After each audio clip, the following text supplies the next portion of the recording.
Welcome to Bucket List Careers, the podcast. I'm Krista Laurie. This is episode 149, and joining me today in studio is Meera Agarwal. She is a Rye-based artist and art instructor who's made a pivot to find her professional purpose. Thank you so much for coming in. Thank you for having me, Krista. I'm so excited to be here.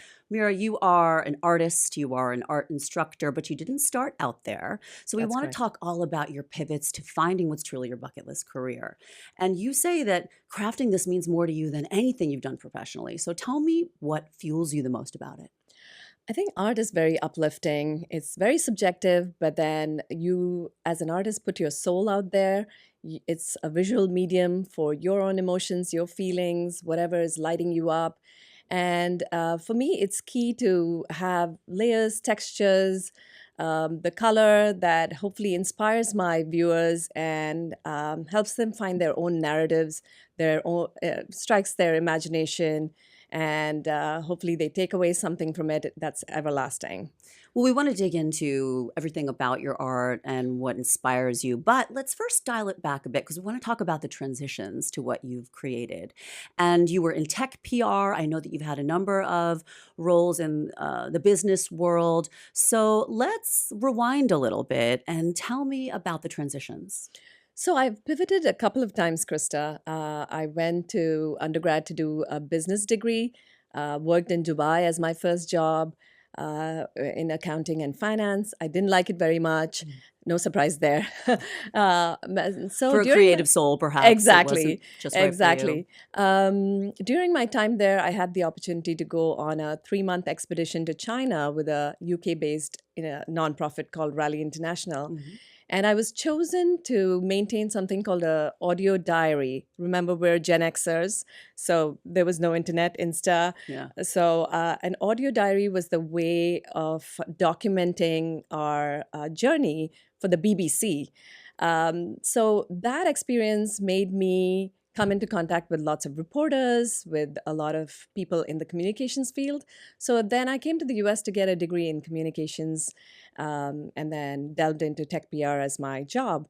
But then things changed. I had some personal challenges, which caused me to take a step back and stay at home. Do you want to share any of that, or?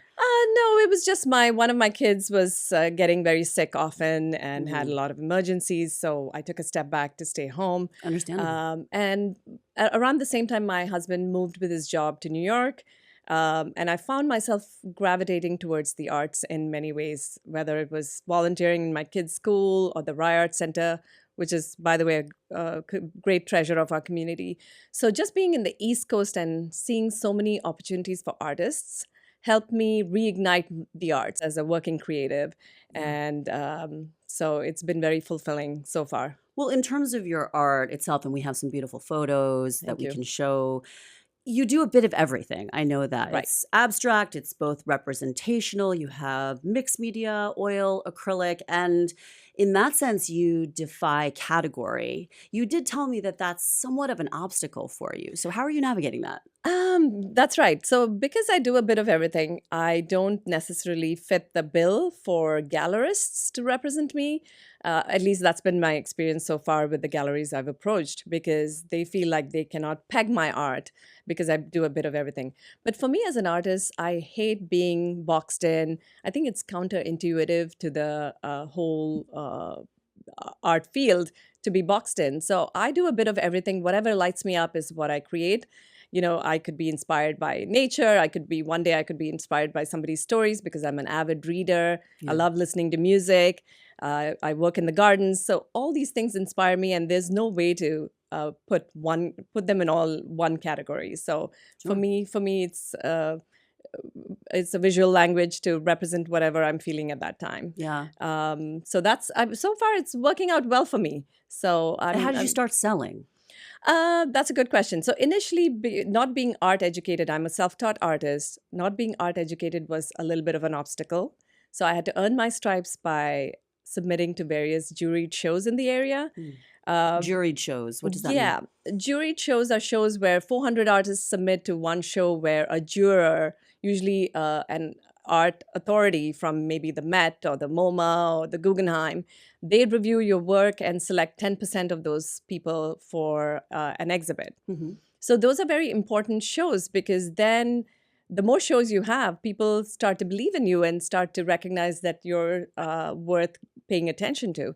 So for someone who isn't art educated, it was very important for me to, rack up those accolades. Sure. And I've even won awards along the way. So it just really paid off, even though initially I was rejected in numerous times.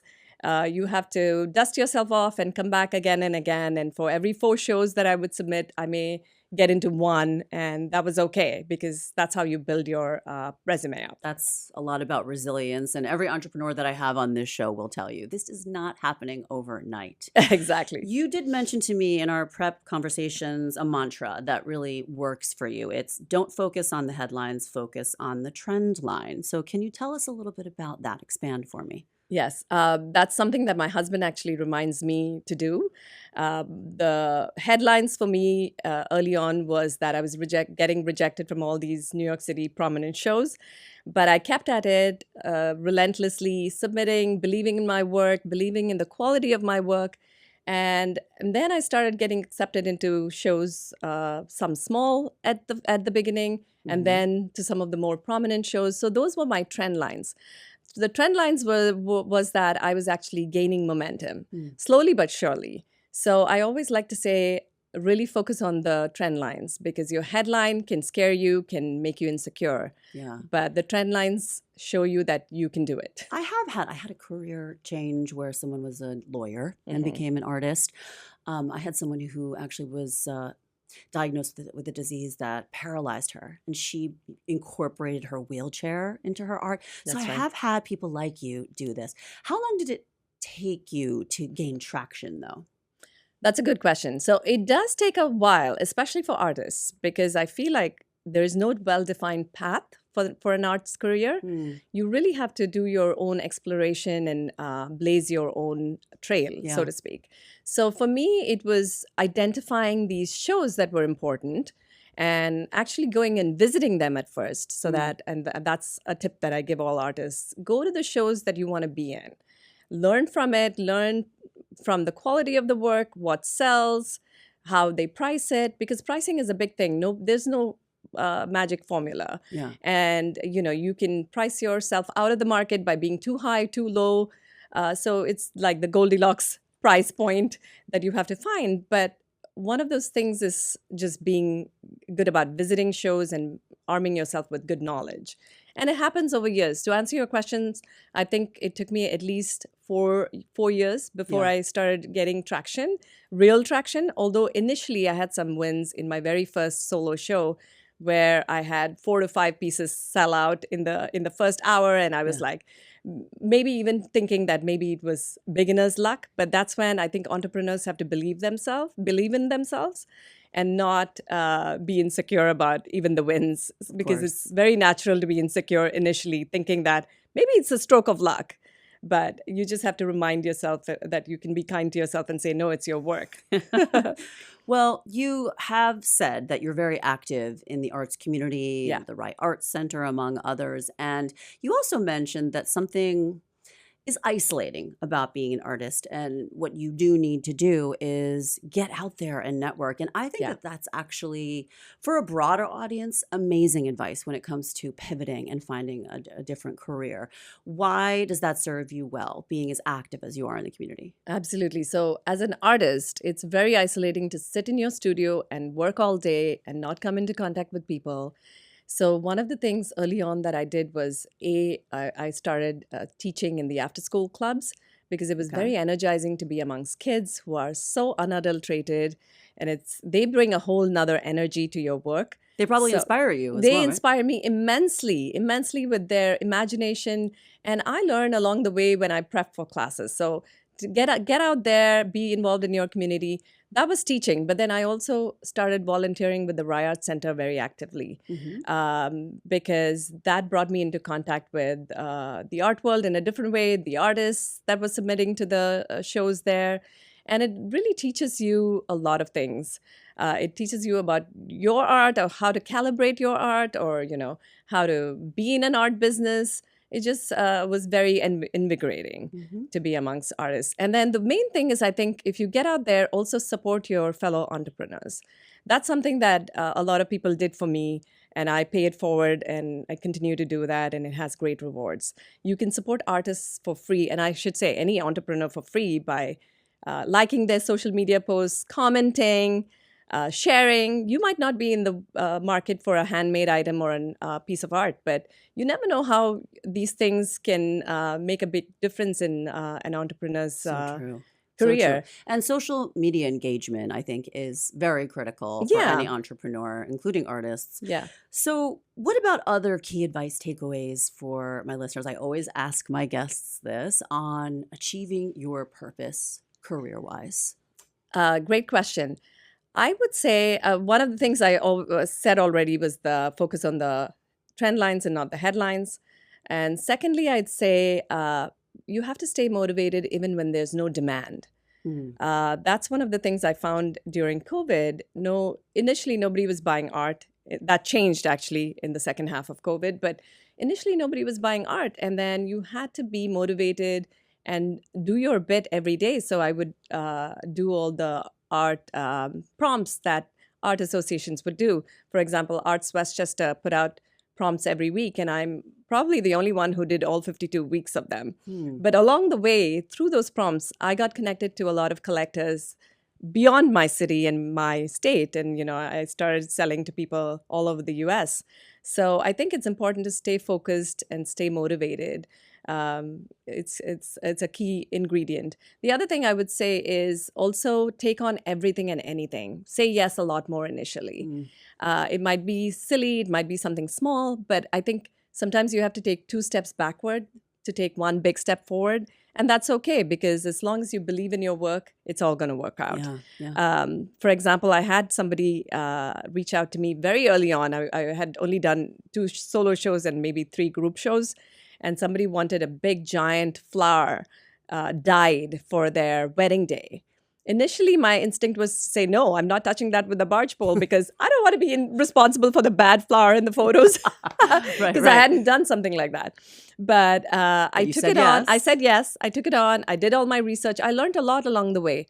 And ultimately, they changed their mind about having this big giant flower dyed. But it was okay. It was okay. But I learned from it. Right. So The I power feel, of yes. yes, the power of yes, absolutely, is magical. It's inspiring. So before we wrap, I did want to congratulate you for recently Thank you. becoming the inaugural recipient of the Rye Arts Center's Visionary Artist Award Thank for you. your inspirational paintings, public art, and commitment to uplifting the arts in the community. Thank you. So kudos to you for that. And before we go, what would you like to promote? Your social media presence, obviously, your art Yes. is for sale online. So where should we send people? To my website, meeraworldart.com, MEERA worldart, all one word.com. There's also, you can join my mailing list if you click on the About/Press tab. You can, if you don't want to be part of my mailing list, there's a tab called Exhibits/Classes, where you can see my upcoming exhibits. I have a couple of solo shows as well as group shows, and you can always find information about it there. So, and you have something coming up this summer, I believe. yes, I already have 1 show at Serendipity Labs, a solo show Where is in this? Rye. In Rye. Mhm. And then I have another Rye Arts Center solo show coming up at the end of July. I also love working with interior designers and real estate agents for home portraits, if they want to find some special piece for their clients. So I'm open to everything. I love it. I love it.